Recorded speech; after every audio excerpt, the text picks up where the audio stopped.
I know somebody who watched him play basketball in the ACC. Brett Friedlander, ACC columnist, SaturdayRoad.com. Before we get into the predicted order of standings, thoughts on Julius Peppers, the football player and the basketball player? Well, it's really interesting because if you remember right, Peppers wasn't the only really good football player that was on that UNC basketball team because Ronald Curry was as well. I have never seen anybody dunk the ball as viciously as Julius Peppers. He really could have played in the NBA. It's kind of sort of like Dave Winfield, if you remember. He got drafted in 3 different sports. So I think that Peppers might be the embodiment of his generation's Dave Winfield, right? Well, he was I remember the first time I saw. By the way, good pull at the University of Minnesota. Dave Winfield was drafted in football, basketball, and baseball. We know that he chose the correct sport there, baseball. Just like Bo Jackson chose the correct sport. Brett Friedlander, ACC columnist, SaturdayRoad.com. I remember the first time I saw Peppers as a football player. Either picked up a fumble or picked off a pass in the flat and ran it back for a touchdown. And I thought, why is that tight end playing or wide receiver playing defensive end? I've never seen anything like that. I got a better one for you. I remember seeing him when he was in high school and he was a running back, and he would just. It was like a bulldozer tanking over everybody. You remember the I can't even remember her name, Alona, or whatever her name is on the U.S. women's rugby team.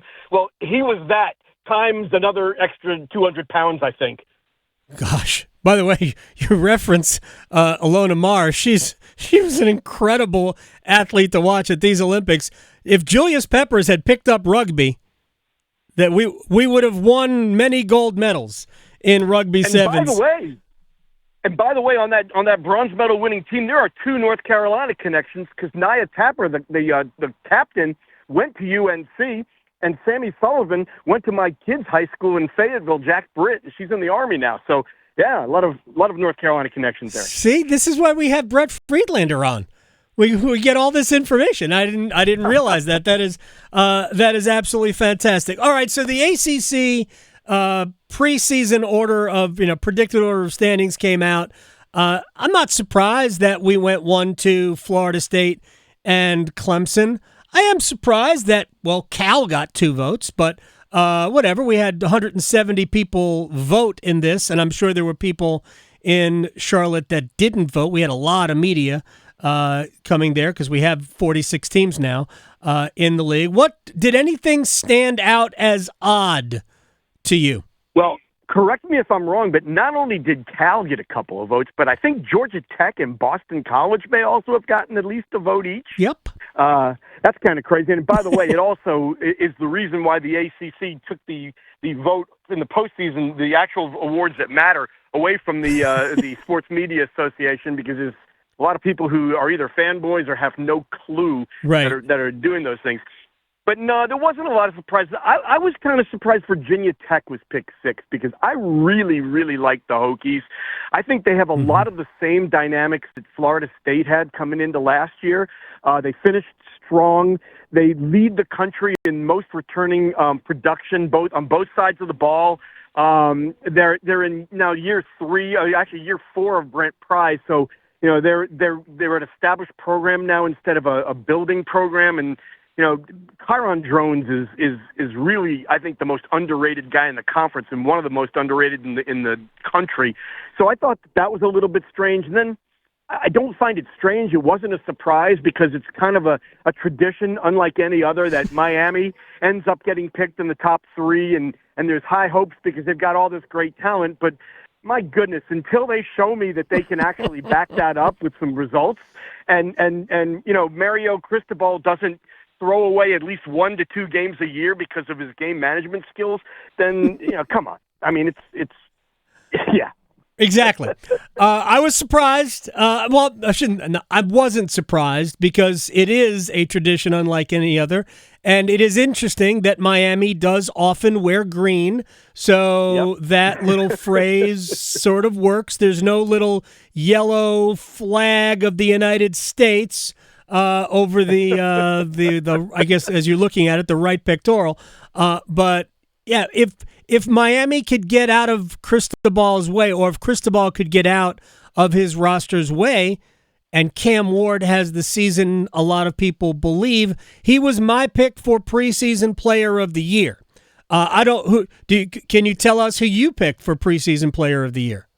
I picked Omarion Hampton because I think that with the quarterback situation at UNC, they're going to be running the ball a lot. Yes. And he's going to have to put up big numbers. But, yeah, I think that Cam Ward is probably 1A, and I think that he's the most realistic Heisman candidate in the ACC because not only does his history say that he's going to throw for over 3,000 yards, and their offense is geared to that, but I think that with Restrepo and some of the other receivers that they've got the best receiving core in the conference as well, and an offensive line that's going to protect him. So, yeah, I think Cam Ward's going to put up some big numbers. But again, they're going to be good. I'm not saying they're going to be terrible, but are they going to be championship good? Top 2 to get to Charlotte good? Until I'm like the state of Missouri. Until you show me, I'm not going to believe it. Brett Friedlander, ACC columnist, SaturdayRoad.com, at BFriedACC on Twitter. All right, so tell me if I'm crazy, because I was wrestling back and forth between NC State and Virginia Tech for second place in the league. So the winner of the game between State and Clemson, what is it, week 4? Yep. Has the inside track to finish second. Well, first of all, I've known you long enough to know that you are crazy. Thank you. But not because of this. I happen to agree. I happen to agree with you on this because I think NC State has really done a great job. Doran and his staff did an amazing job of addressing their biggest deficiency last year. They went out and got a quarterback who can run the ball, but also is a very accurate thrower, 3-time conference player of the year. They went out and loaded up the wide receivers room to supplement Casey Concepcion so that he's not the only actual weapon. And then they went out and got running backs. So now with Jordan Waters and Hollywood Smothers, they should have a running game. So, you throw that in with a Tony Gibson defense, and I think that's a championship quality team. And with the hashtag NC State stuff now dead and buried, yes, it's time. I mean, if the basketball team can win a championship after 37 years, it's been even longer for the football team. I think 1979. Yep. So I think that's a very realistic possibility. Yeah, I think I understand how State fans look at it, and I've never been I've never been a huge fan of the NC State stuff. I've always thought that was self-medicating, and I always thought it was more comedy than anything else. And I love good comedy. It was also self-fulfilling. It was also self-fulfilling because I think the whole talk of it got everybody thinking, okay, when's the other shoe going to drop? And I think even the players and the coaches kind of started to feel like that. Yeah, it's funny. You and I both know Tim Peeler very well. Yep. And I refer to Tim as an NC State historian because he is more about that than anything else, right? Yes, and he is, yes. Tim hates that whole mindset of that he hates that NC State stuff thing because he doesn't believe it's true. He said there have been as many examples of NC State overachieving as there have been, losses, snatched out of the jaws of victory. Well, thank you, DJ Burns. Yeah, absolutely. So if the whole fantasy is dead and buried, I'm here for it. Plus, 2-time cheese rolling championship is certainly something that we could. Bass fishing national championships too. And not to mention all of the work they have done in the non-revenue sports. They have been absolutely outstanding. They are now a perennial player in the Directors Cup top 25 by season's end. Brett Friedlander, a couple of more things, and then we'll let you go. can NC State? Look, I picked them second. I expect them to be I think they have a good chance to be in Charlotte at the ACC championship game. But are we talking about a team that can beat Tennessee in week 2 and put themselves in a different conversation as well? Yes, I think they've got a much better chance of knocking off Tennessee than Clemson does Georgia the previous week. Well, yes. It's in Charlotte. Tennessee is a very good team. They're an SEC team, but I don't think that they are an elite SEC team. They're not up there with the Georgias and Alabamas, and Texases of the world. God, it's still kind of crazy to say that. But they're a second-tier SEC team, and I think NC State has a chance to be a top-tier ACC team. So yes, it's going to be interesting to see how it all comes together because that offense has got a lot of new pieces. But if they can get that, working together and they can get all those guys on the same page by week 2, I think there's a real good shot that they can do that. I think it's good that they've got essentially a practice game before they get to Tennessee. I think as long as they don't stub their toe. Yeah, they're not gonna do that. What I was looking at the ACC's their own talking points, conference of quarterbacks. And then I get to toughest non-conference schedule among the Power 4 leagues, and I am on the I'm not going to say warpath, but I am on my soapbox in saying we have to stop this because you don't get rewarded hey, that was a great schedule you played even though you lost. And I'm not saying Clemson's going to lose to Georgia, and Clemson operates in a different level, right? But Virginia shouldn't be playing 3 difficult non-conference games. Frankly, Clemson shouldn't be playing App State either.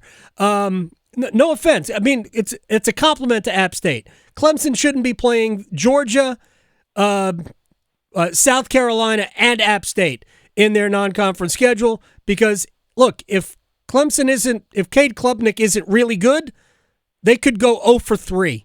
And now your league looks trash. That is the biggest point I've got against these fattened up non-conference schedules. But it does point out that Miami, Florida might be one of the biggest games of the year. It is. And this is not the NCAA tournament in basketball where strength of schedule really does matter. I think that with the 12-team playoff and basically an automatic bid for your champion, you don't need to do this. And by the way, Jim Phillips has already told everybody to stop scheduling non-powered conference games on the road, which is why NC State opted out of a game at Boone here. I believe it's next year. So you'll see, I think, more schools starting to drop games like that. But yes, I think right now the best thing to do is to dumb down your schedule as much as possible. Look, Alabama's gotten away with it for years. Obviously, they've got the strength of schedule in the SEC where they can get away with it. But, I mean, when you play UAB and Nicholls State and those kind of teams, it doesn't matter as long as you win your conference and you've got a name. Yeah, that is 100% true. I get one Power 5 non-conference opponent is fine. And NC State does that very well this year. They play Tennessee. To me, I think NC State has the perfect non-conference schedule. Every school in the ACC should take the same exact model and do it. And we don't. You know who gets credit for that? You know where that came from? That is Debbie Yao's stamp on that. And Boo Corrigan, to his credit, has done a really good job of continuing that. Debbie Yao, an ACC legend in 2 different spots, although I guess she's a Big Ten legend too. I don't know how that works. Brett Friedlander, Saturday Road ACC columnist at BFriedACC on Twitter. I thank you, man. I appreciate your time. We will talk again very soon. Thanks, Adam. Talk to you later. You got it. Brett Friedlander here on The Adam Gold Show.